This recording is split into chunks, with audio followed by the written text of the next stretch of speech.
Hello everyone, welcome to Om biology tutorial. मैं रचना सैनी, आपकी biology teacher, आज आपको कराने जा रही हूँ एक नया टॉपिक जो है न्यूट्रिशन इन एनिमल्स। तो हम लोगों ने अपनी प्रीवियस वीडियो में न्यूट्रिशन इन प्लांट्स पढ़ा था। हमने देखा था कि प्लांट्स जो है वो अपना खाना कैसे बनाते हैं। आज जो हमारा टॉपिक होगा बेटा वो होगा nutrition in animal, means animals जो है वो अपना न्यूट्रिशन कैसे लेते हैं। तो प्लांट्स तो ऑटोट्रॉफ्स थे, they can make their own food by the process of photosynthesis. But जो हमारे एनिमल्स हैं दे आर हीट्रोट्रॉफ्स। एनिमल्स क्या है बेटा जी? Animals are हीट्रोट्रॉफ्स। और हीट्रोट्रॉफ्स क्या होते हैं? Heterotrophs means they depends on other, they depends on others for their food. They depends on others for their food. और ये others क्या है? ये हम other किसकी बात कर रहे हैं? Means if we are animal, then on what thing we depend for our food? We depend on plants and animals. तो ये others जो हम लोग बात कर रहे हैं बेटा, ये है प्लांट्स और एनिमल्स। हम लोग अपने फूड के लिए जो है किसके ऊपर डिपेंड करते हैं? या हम लोग डिपेंड करते हैं प्लांट के ऊपर, या हम डिपेंड करते हैं एनिमल्स के ऊपर। और कैसे प्लांट्स और एनिमल्स पे डिपेंड करते हैं? देखिए, सीरियल्स, पल्सेस, फ्रूट्स, वेजिटेबल्स जो भी आप लेते हो वो आपको कहाँ से मिलती हैं? वो आपको मिलती हैं प्लांट से।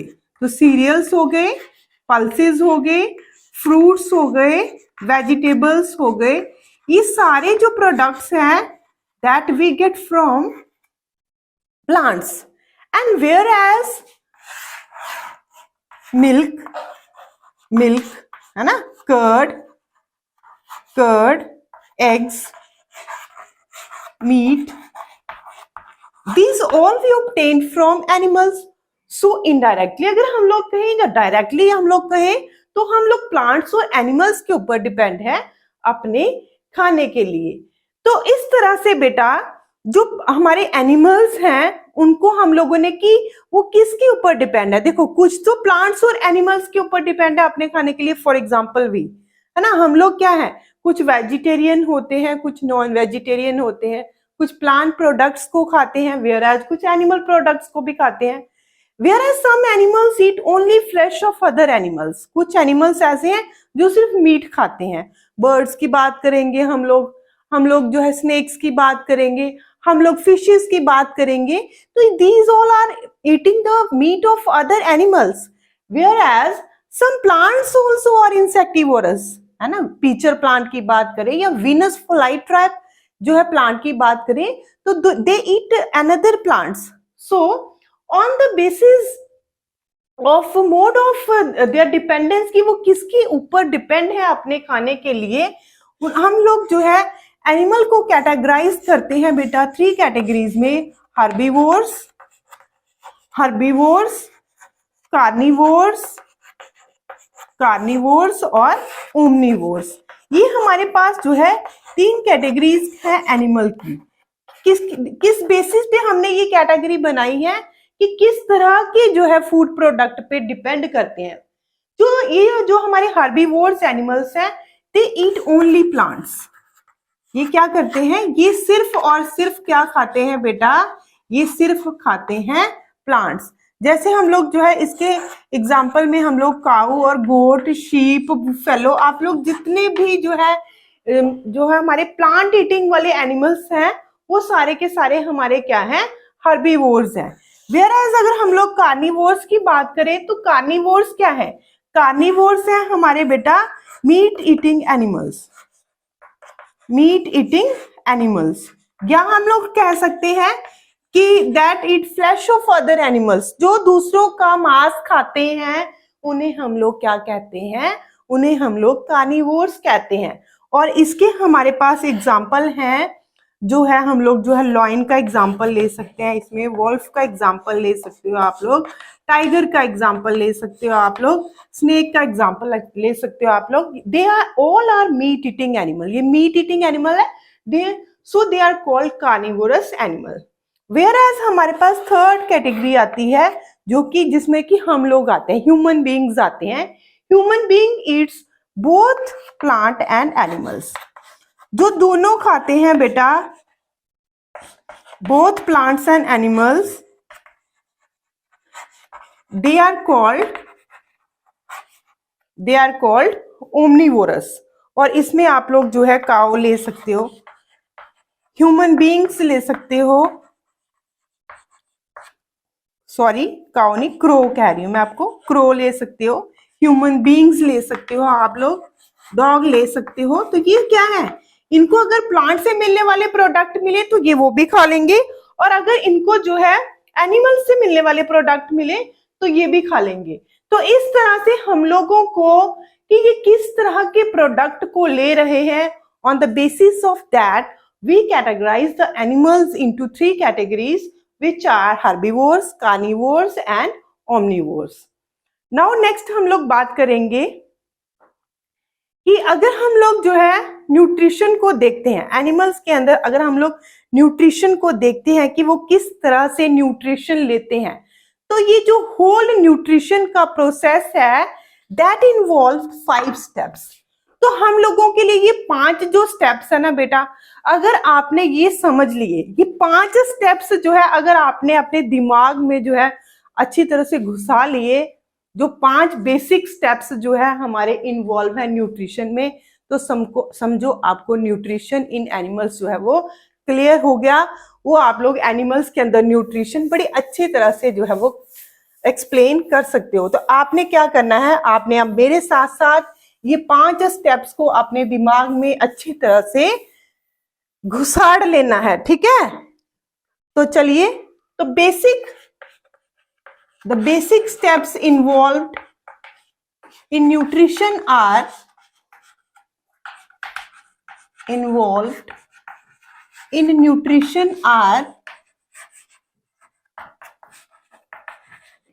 first one is the ingestion.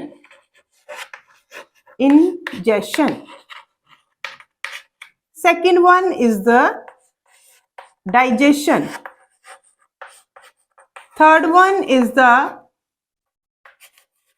absorption.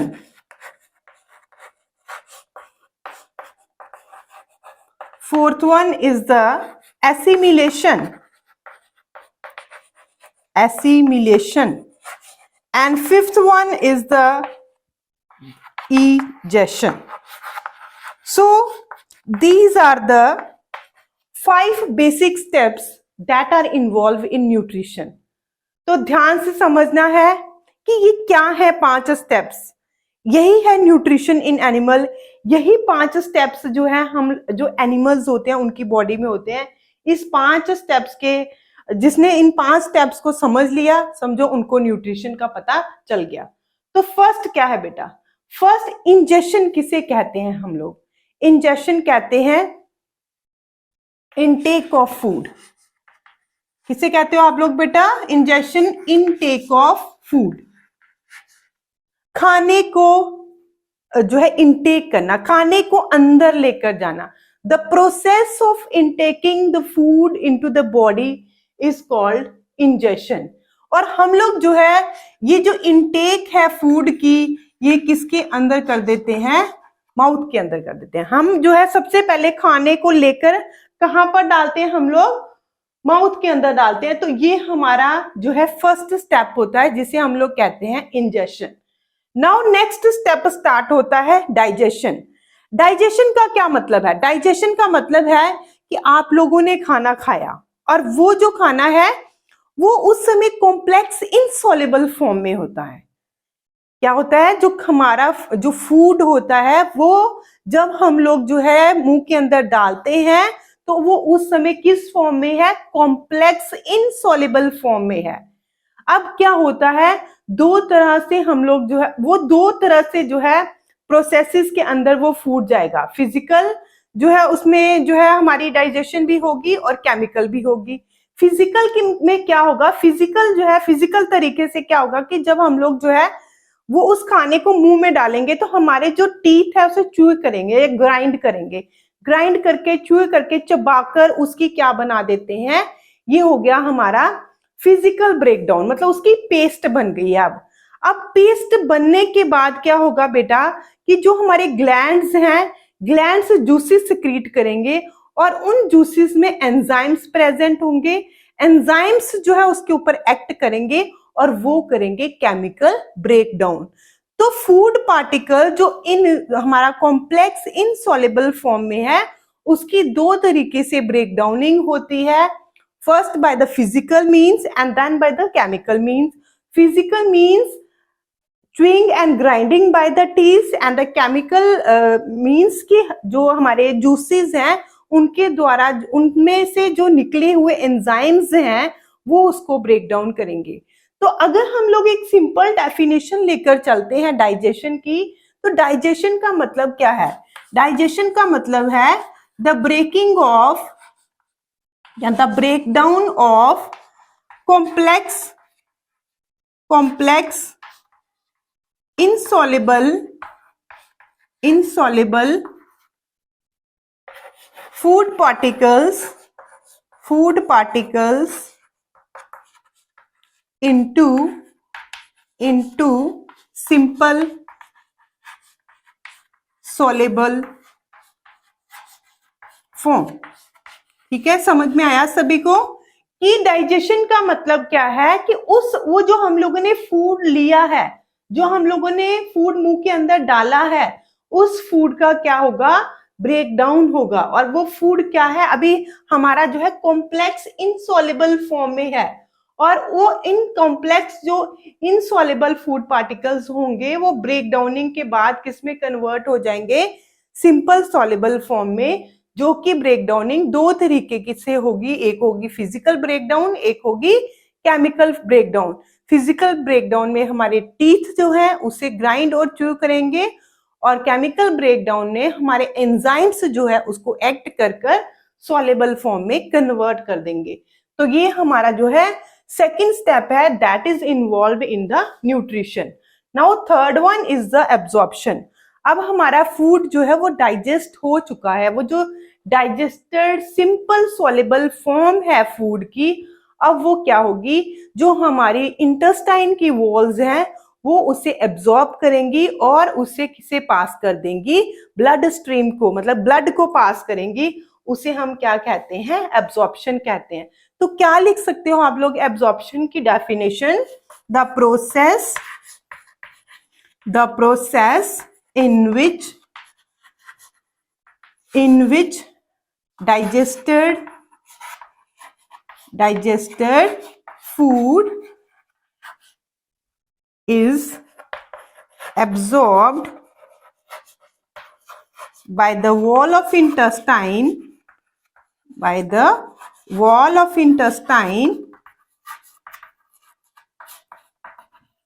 and passes into the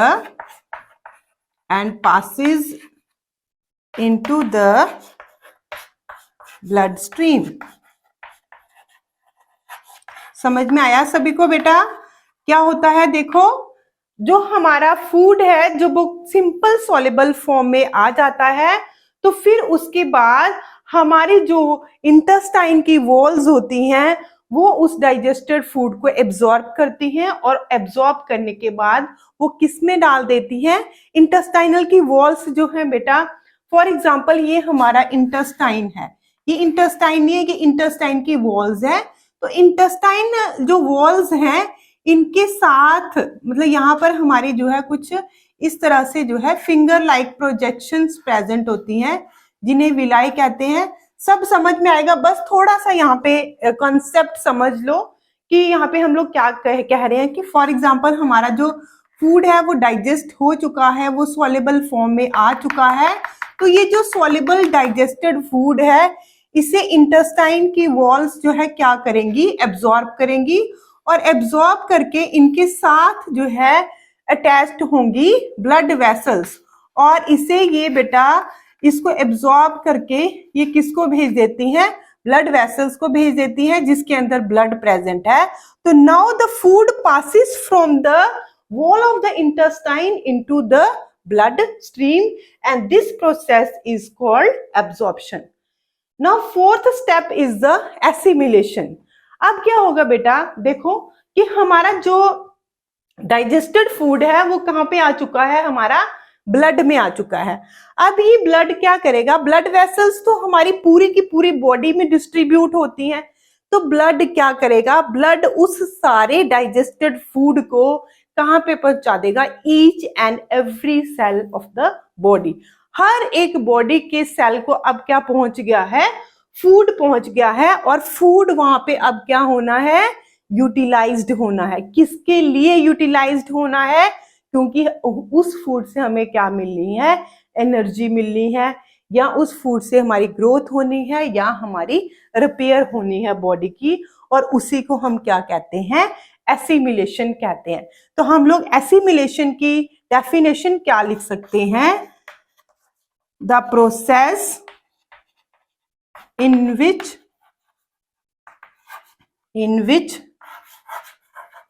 food is utilized in every cell of the body, for energy, growth and repair. तो ये हो गया हमारा एसिमिलेशन। फिर से बता रही हूं कि हमारा डाइजेस्टेड फूड जब ब्लड के अंदर पहुंच गया तो ब्लड ने क्या किया, उसको डिस्ट्रीब्यूट कर दिया हर एक सेल को, और हर एक सेल में वो फूड जो है यूटिलाइज्ड होगा, किसके लिए, एनर्जी के लिए, ग्रोथ के लिए और हमारी रिपेयर के लिए। फिर उसके बाद हमारा बेटा क्या होगा, लास्ट स्टेप होगा जिसे हम लोग कहेंगे इजेशन।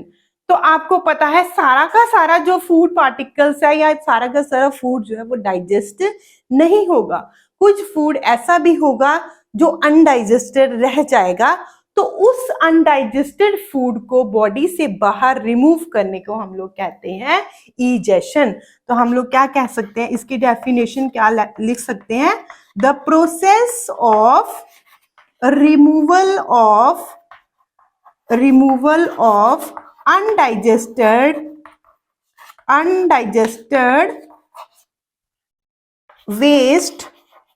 waste from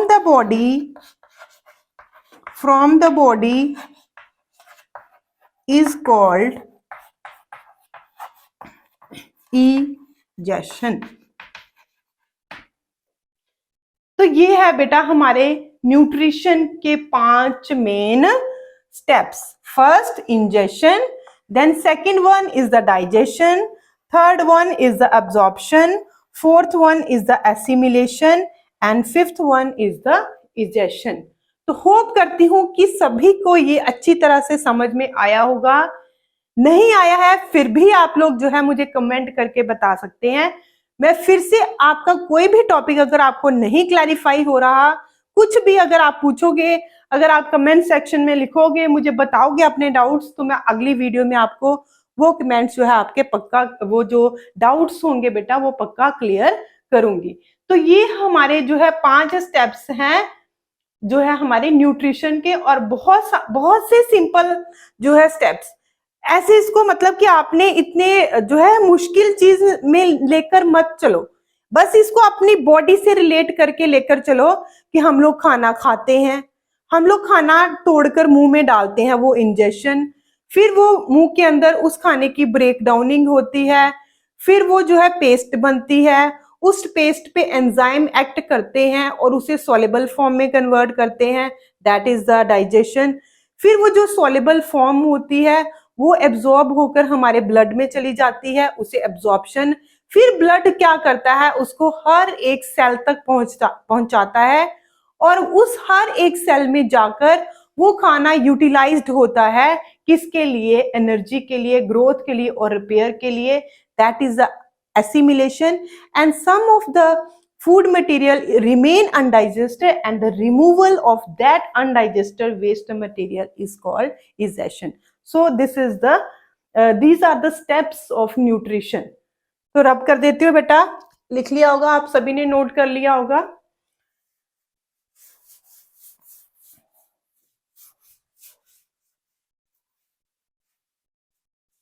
तो यही जो हमारे बेटा 5 बेसिक जो हमारे जो स्टेप्स है, यही 5 बेसिक स्टेप्स जो है हमारे अब पूरा न्यूट्रिशन में इन्वॉल्व होंगे.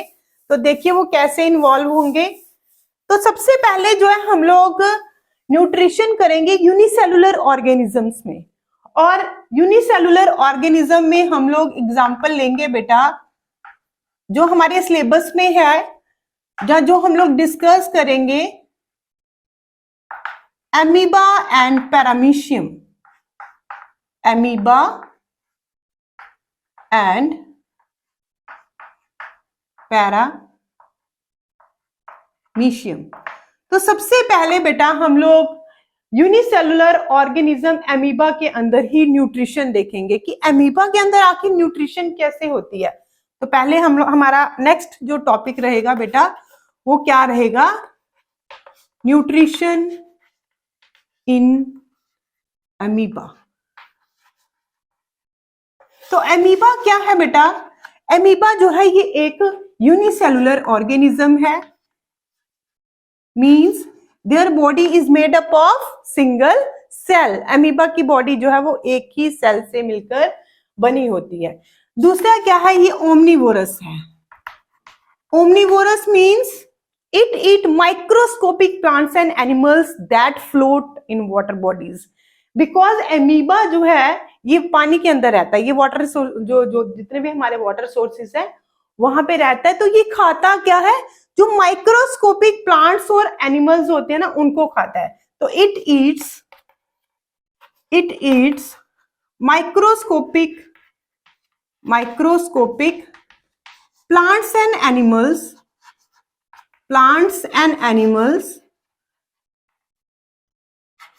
that floats in water bodies. इसके अलावा और क्या कैरेक्टरिस्टिक है हमारा एमीबा का? इसके अंदर जो न्यूट्रिशन होती है वो कैसे होती है? होलोजोइक न्यूट्रिशन होती है. होलोजोइक न्यूट्रिशन मैंने आपको बताया था कि क्या न्यूट्रिशन जिसके अंदर हम लोग जो है एक सॉलिड फूड मटेरियल को एनगल्फ करते हैं और वो सॉलिड फूड मटेरियल के अंदर फिर आगे फर्दर प्रोसेसेस होते हैं, डाइजेशन, एब्जॉर्प्शन, एसिमिलेशन और इजेशन. तो इसका मतलब इसके अंदर होलोजोइक न्यूट्रिशन है. तो वो सारे के सारे स्टेप्स जो अभी मैंने जो है आप लोगों को समझाए वो सारे प्रोसेस भी जो है वो एमीबा की बॉडी के अंदर होते होंगे.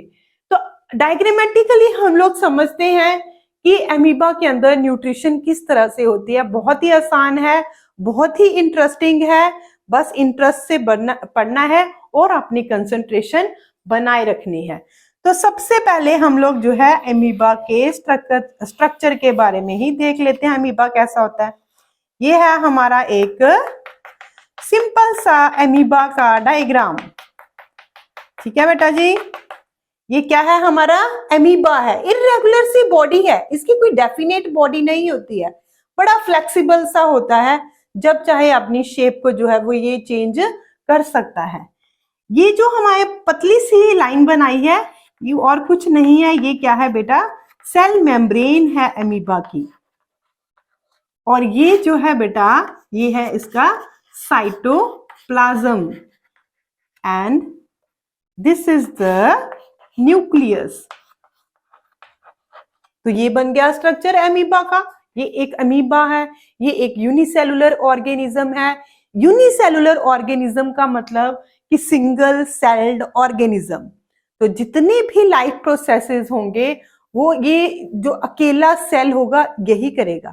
तो न्यूट्रिशन हमारा एक फर्स्ट जो है very very important life process है that is carried by amoeba. जो अमीबा करेगा वो कैसे करेगा? अपने सिंगल सेल से। उसके अंदर तो हम लोगों को कोई यहाँ पे डेफिनेट माउथ दिख ही नहीं रहा है, पर वो क्या है? एक लिविंग ऑर्गेनिज्म है। लिविंग ऑर्गेनिज्म है मतलब खाना तो खाएगा ही। खाना कैसे खाएगा अब हम लोग वो देखेंगे। हम लोग कह रहे हैं उसका खाना क्या है? उसका खाना है प्लांट्स और एनिमल्स, माइक्रोस्कोपिक प्लांट्स और एनिमल्स जो पानी के अंदर तैर रहे होते हैं, वो खाता है ये। तो जैसे ही इसके नजदीक जो है कोई फूड पार्टिकल आएगा, फॉर एग्जाम्पल क्या हो गया कि हम लोग ये ले लेते हैं कि ये एक अमीबा है, ये पानी में है, और पानी में ये एक हमारा क्या है? कोई फूड पार्टिकल है। ध्यान से समझना है डायग्राम, डायग्राम में ही सब कुछ छुपा होगा। जैसे ही फूड पार्टिकल इसके नजदीक आएगा तो ये बेटा अमीबा क्या करेगा? देखो मैंने बताया कि इसकी जो मेम्ब्रेन है बड़ी फ्लेक्सिबल सी होती है, तो ये उस फूड पार्टिकल को अपनी मेम्ब्रेन के अंदर क्या करेगा? ट्रैप कर लेगा इस तरह से। इसने क्या किया? फूड पार्टिकल को ट्रैप कर लिया। ट्रैप कैसे किया?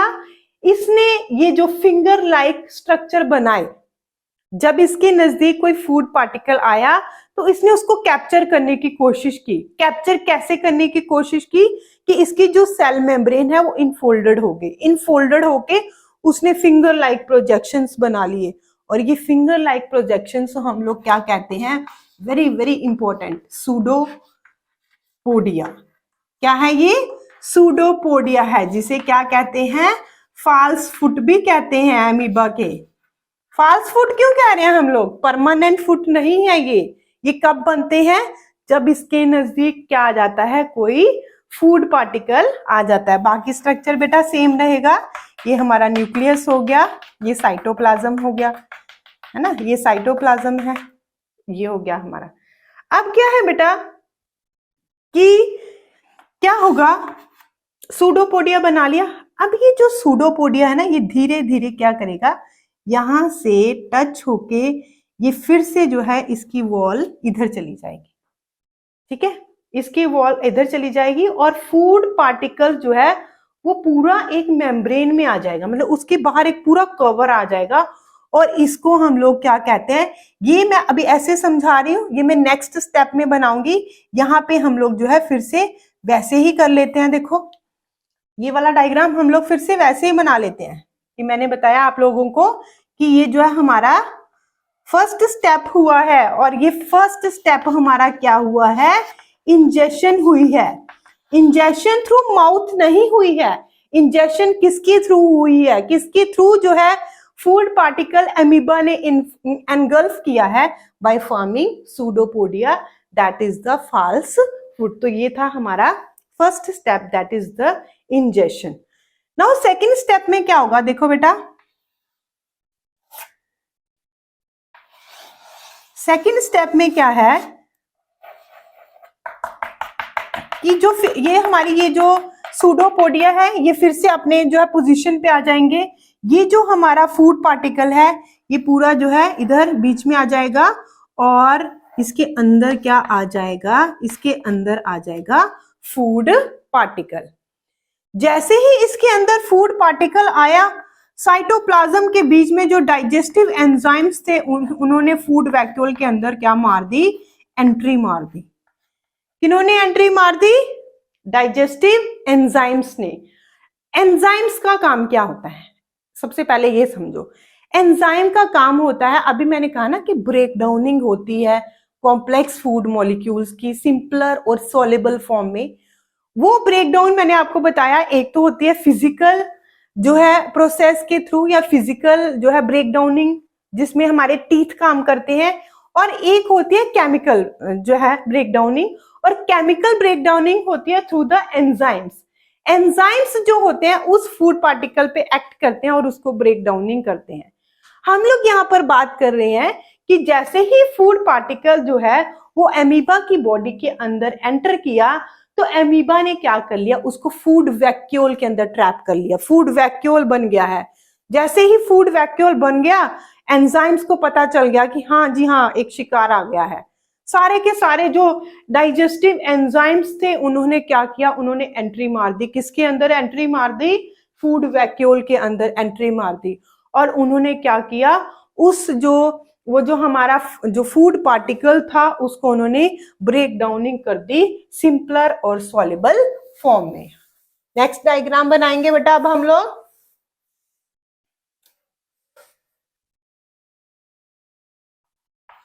यहाँ पे हम लोग अब इधर से ये वाला इधर को चलते हैं।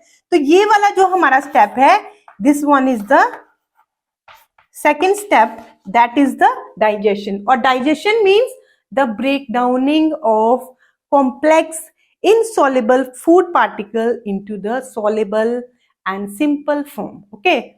Now fourth हमारा नेक्स्ट जो स्टेप है, थर्ड स्टेप, मैंने बताया था इसके बाद क्या होता है बेटा, इसके बाद होता है हमारा थर्ड स्टेप एब्जॉर्प्शन। अब ये जो हमारा फूड पार्टिकल है, डाइजेस्टिव एंजाइम्स ने एक्ट किया और उन डाइजेस्टिव एंजाइम्स ने क्या किया, वो जो हमारा फूड पार्टिकल था उसको ब्रेक डाउन कर दिया, किसमें? सिंपल सॉल्युबल फॉर्म में। तो हमने ये जो सिंपल सॉल्युबल फॉर्म बनानी है ना, अब हमने ये फूड पार्टिकल नहीं इसको रहने देना, हम लोगों ने क्या करना है, इसकी पूरी सिंपल सॉल्युबल फॉर्म बना देनी है। जैसे ही इसकी सिंपल सॉल्युबल फॉर्म बन गई तो ये जितना भी सिंपल मटेरियल था ना बेटा, ये सारा का सारा कहां पर डिफ्यूज हो गया, सारा का सारा कहां पे डिफ्यूज हो गया? साइटोप्लाज्म के अंदर आ गया, क्योंकि ये हमारा क्या है? साइटोप्लाज्म। पहले डाइजेस्टिव एंजाइम ने बीच में एंट्री मारी, उन्होंने क्या किया, उन्होंने उसकी ब्रेक डाउनिंग कर दी फूड पार्टिकल की। फूड पार्टिकल को ब्रेक डाउन करके किसमें कन्वर्ट कर दिया? सिंपल सॉल्युबल फॉर्म में। और सिंपल सॉल्युबल फॉर्म जो है फूड की, वो डिफ्यूज होकर कहां पे आ गई है? साइटोप्लाज्म में आ गई है। तो हमारा ये जितना भी जो हमारा सॉल्युबल फूड था वो सारा हमारा कहां पे आ गया है बेटा? साइटोप्लाज्म में आ गया है। और इसी को हम लोग क्या कहते हैं? इसी को हम लोग कहते हैं absorption. Absorption means the passing of the या the process in which the digested food is absorbed into the cytoplasm. In case of amoeba हम यही कहेंगे ना एब्जॉर्प्शन, कि जब, क्योंकि यहाँ पर तो इंटेस्टाइनल वॉल है ही नहीं, यहाँ पे तो इंटेस्टाइन वॉल उसे एब्जॉर्ब नहीं करेंगी, उसे ब्लड स्ट्रीम को पास नहीं करेंगी, क्योंकि ये अमीबा है। अमीबा एक सिंगल सेल्ड ऑर्गेनिज्म है, इसमें तो कोई ऐसे ऑर्गन्स है नहीं। तो क्या होना है, यहाँ तो हमारे पास एक साइटोप्लाज्म है, एक न्यूक्लियस है और एक सेल मेम्ब्रेन है। तो ये जितना भी हमारा सिंपल सॉल्युबल जो फूड है वो कहाँ पे आ जाएगा? वो साइटोप्लाज्म में आएगा। और इसकी डिफ्यूजन को, डाइजेस्टेड फूड जो है डिफ्यूज करके जब साइटोप्लाज्म में आएगा तो उसे हम क्या कहेंगे? एब्जॉर्प्शन कहेंगे। उसके बाद बेटा क्या होगा? क्या होगा उसके बाद? नेक्स्ट स्टेप क्या होगा? एसिमिलेशन। और एसिमिलेशन क्या था? एसिमिलेशन था कि वो जो हमारा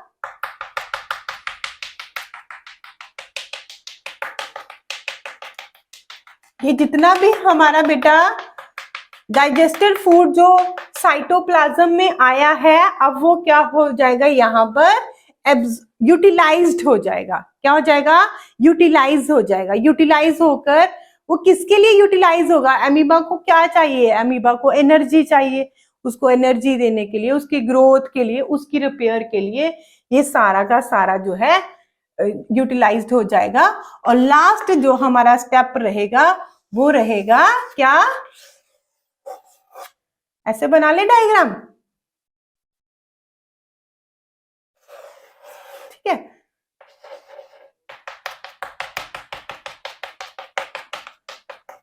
तो ये जो है हमारा उस फूड वैक्यूल के अंदर जो अनडाइजेस्ट वेस्ट मटेरियल बचा उसको इसने क्या कर दिया? उसने इसको बाहर रिमूव कर दिया।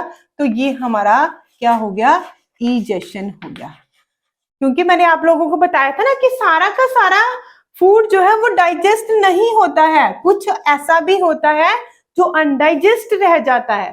तो अब क्या है, वो जो फूड वैक्यूल जो है उसके अंदर थोड़ा बहुत जो अनडाइजेस्टेड वेस्ट मटेरियल रह जाएगा वो फिर से जाएगा सेल मेम्ब्रेन के कांटेक्ट में और वहां से उसको वो थ्रो आउट कर देगा बाहर को। तो ये हमारा पहला स्टेप इंजेशन, ये हमारा दूसरा स्टेप डाइजेशन, ये थर्ड स्टेप एब्जॉर्प्शन, ये फोर्थ स्टेप एसिमिलेशन और ये फिफ्थ स्टेप है एब्जॉर्प्शन। ये था सारा न्यूट्रिशन इन एनिमल या nutrition in unicellular organism, that is the amoeba. फिर से बता रही हूँ, एमीबा जो है इसके नजदीक जैसे ही कोई फूड पार्टिकल आता है तो अमीबा क्या बनाता है, फिंगर लाइक प्रोजेक्शन बनाता है, जिसे हम क्या कहते हैं, सूडोपोडिया कहते हैं। जैसे सूडोपोडिया बनते हैं वो फूड पार्टिकल को ट्रैप कर लेते हैं, ट्रैप करके वो एक फूड वैक्यूल बना लेते हैं। जब फूड वैक्यूल बन जाता है तो साइटोप्लाज्म से सारे के सारे डाइजेस्टिव एंजाइम्स जो होते हैं उसके ऊपर एक्ट करते हैं और उसको सॉल्युबल फॉर्म में कन्वर्ट करते हैं। जो वो सॉल्युबल फॉर्म में कन्वर्ट हो जाता है तो वो डिफ्यूज हो जाता है साइटोप्लाज्म में, which is called absorption. Then वो जो हमारा डिफ्यूज हुआ सिंपल सॉल्युबल फॉर्म है वो हमारा साइटोप्लाज्म क्या करेगा, यूटिलाइज करेगा, किसके लिए, एनर्जी के लिए, ग्रोथ के लिए और रिपेयर के लिए। वेयर एज जो रिमेनिंग बच जाएगा हमारा अनडाइजेस्टेड वेस्ट मटेरियल, उसे अमीबा क्या करेगा, थ्रो आउट कर देगा। तो कितना सिंपल है ना बेटा न्यूट्रिशन इन अमीबा। ऐसे ही बुक्स में आपको लगता है कि बड़ा मुश्किल है, जब आप उसको बिल्कुल डिटेल में पढ़ोगे। मैंने आपको बताया कि अगर आपको ये जो 5 स्टेप्स हैं, इंजेशन, डाइजेशन, एब्जॉर्प्शन, एसिमिलेशन और इजेशन, इसके बारे में पता चल गया कंप्लीट। बार बार वीडियो को देखो, नहीं पता चल रहा उसको रिपीट करो, रिपीट करके देखो, पहले अपने दिमाग में घुसाओ कि ये 5 स्टेप्स हैं क्या। जब आपने ये पांचों के पांचों स्टेप्स जो है सीख लिए तो फिर आपके लिए कुछ भी मुश्किल नहीं है।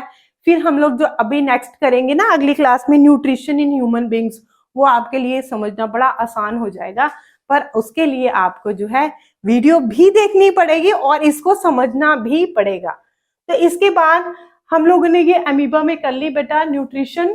अब हम लोगों का बच गया एक पैरामीशियम। अब पैरामीशियम में भी हम लोग देख लेते हैं कि जो हमारा न्यूट्रिशन का प्रोसेस है वो कैसे होता है।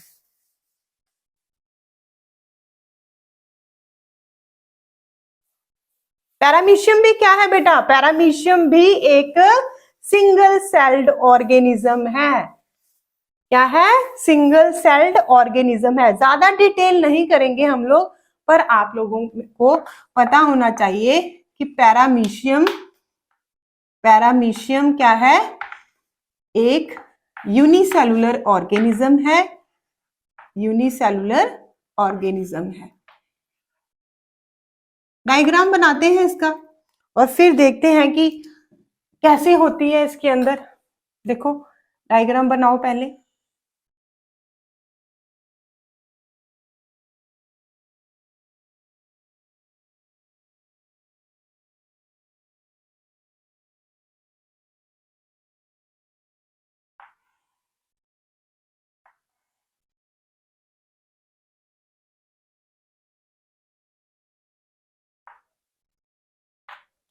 शेप बनाना सीख लिया, समझो जो है पैरामीशियम के स्ट्रक्चर के बारे में आपको पता चल गया।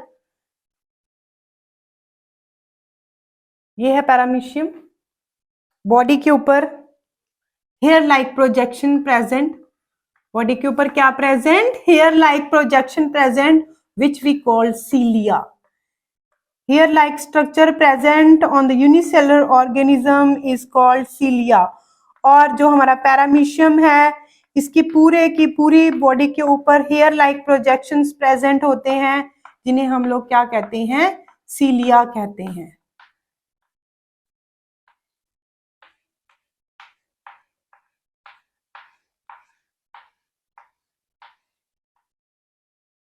यहाँ पे आपको कुछ जो है इस तरह के जो है छोटे छोटे स्ट्रक्चर नजर आएंगे, एक इधर और एक इधर बना लेते हैं। कैसा लगता है डायग्राम, साफ भी है कि नहीं है, जरूर बताना मुझे कि मैडम डायग्राम कैसे बनाते हैं। बीच में साइटोप्लाज्म और यहां पर जो है न्यूक्लियस बनाने हैं हम लोगों ने। 2 न्यूक्लियस प्रेजेंट होते हैं इसके अंदर, एक मैक्रो न्यूक्लियस और एक माइक्रो न्यूक्लियस। लेबलिंग कर लेते हैं थोड़ी सी इसकी। ये जो हेयर लाइक स्ट्रक्चर है ये है सीलिया, और ये जो है बेटा ये है कॉन्ट्रैक्टाइल वैक्यूल। कॉन्ट्रैक्टाइल वैक्यूल, ये हो गया साइटोप्लाज्म। साइटोप्लाज्म, ये बिगर वन जो है this is the macro nucleus.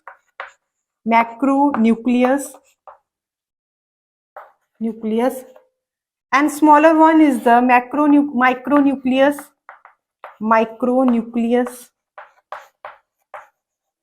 This opening is called mouth. So this is the structure of paramecium. अब ये जो पैरामीशियम और एमीबा है दोनों में क्या डिफरेंस है दोनों के दोनों unicellular organism.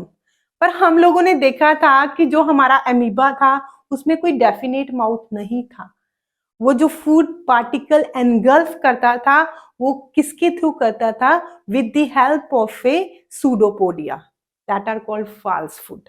Where as in case of paramecium आपको जो है ओपनिंग दिखाई दे रही है, और ये ओपनिंग क्या है? माउथ ही है। तो क्या होता है बेटा, देखो अब ये हमारे पास है पैरामीशियम। पैरामीशियम क्या है? इसके ऊपर इसकी बॉडी पूरी की पूरी कवर है सीलिया से। तो जो भी इसने फूड पार्टिकल्स को कैप्चर करना है ना, तो वो किसकी हेल्प से करना है? इन सीलिया की हेल्प से करना है। ये सीलिया क्या करेंगे? ये सीलिया जो है उस फूड पार्टिकल को कैप्चर कर लेंगे। और ये जो सीलिया है ना, ये बैक और फोर्थ मूवमेंट शो करते हैं, कभी आगे कभी पीछे, कभी आगे कभी पीछे। जैसे ये सारे के सारे हेयर्स इधर कभी इधर कभी इधर, तो ये बैक एंड फोर्थ जो मूवमेंट होती है। तो एक बार जब ये फूड पार्टिकल जो है ना वो इसके अंदर आ जाएगा, तो ये सीलिया क्या करेंगे? उसे स्वीप करेंगे। स्वीप क्या करते हैं? झाड़ू लगाते हैं ना, उसको धकेलते जाते हैं, आगे आगे धकेलते जाते हैं कूड़े को। उसी तरह से क्या होगा, ये जो हेयर लाइक स्ट्रक्चर है, जब एक बार जो है फूड पार्टिकल इनके अंदर ट्रैप हो गया, तो इन्होंने क्या करना? उन्होंने स्वीप करना है। मतलब उसने झाड़ू की तरह उसको फूड पार्टिकल्स को धीरे धीरे धीरे धीरे घुमाते हुए कहां पर लेकर आना है? माउथ में लेकर आना है। आगे लेकर माउथ में कौन लेकर आए? सीलिया लेकर आए। तो पैरामीशियम जो है वो अपनी जो ये न्यूट्रिशन है, या हम लोग कहेंगे कि पैरामीशियम के अंदर जो मेन जो एंट्रैप करने के लिए जो हमारे पास जो स्ट्रक्चर है दैट इज द सीलिया। सीलिया यूज करते हैं वो। ये क्या है? हमारे हेयर लाइक स्ट्रक्चर हैं जो कि फूड को कैप्चरिंग करने के लिए यूज किए जाते हैं। तो जब ये फूड पार्टिकल यहाँ पर आ गया, तो इसने माउथ के थ्रू एंटर करके यहाँ पे क्या बना लेना है? फूड वैक्यूल बना देना है।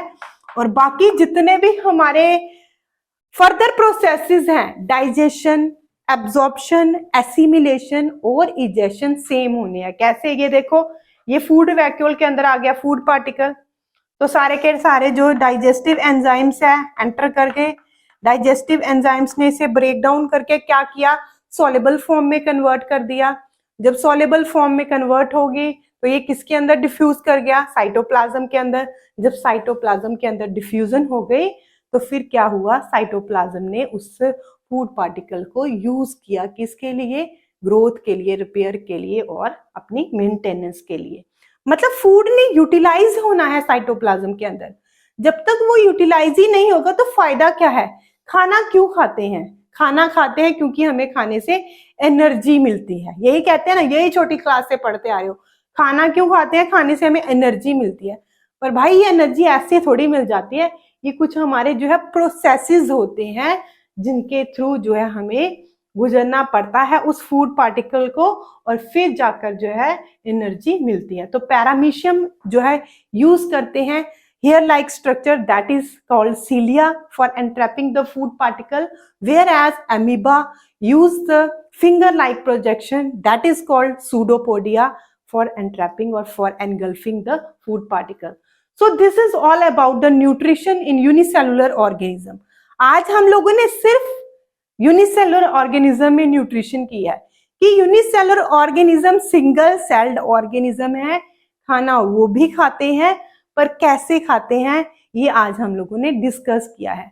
नेक्स्ट जो हमारी वीडियो होगी उसमें हम लोग जो है करेंगे न्यूट्रिशन इन ह्यूमन बींग्स। तो आज का हमारा टॉपिक कवर हुआ। तो फिर से अगर आप लोगों को ये वीडियो पसंद आई होगी तो लाइक करना, सब्सक्राइब करना, शेयर ज्यादा से ज्यादा करना।